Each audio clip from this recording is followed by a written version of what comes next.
This video, I'm going to show you on how you can integrate ClickUp with Microsoft Teams. So, without further ado, let's begin.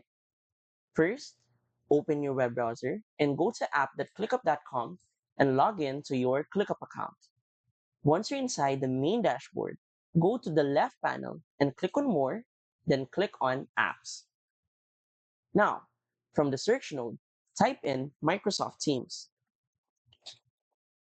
This is where you can make the connection and integration happen. Simply click right here on Connect, and then a new tab would open, asking you to sign in on your Microsoft account.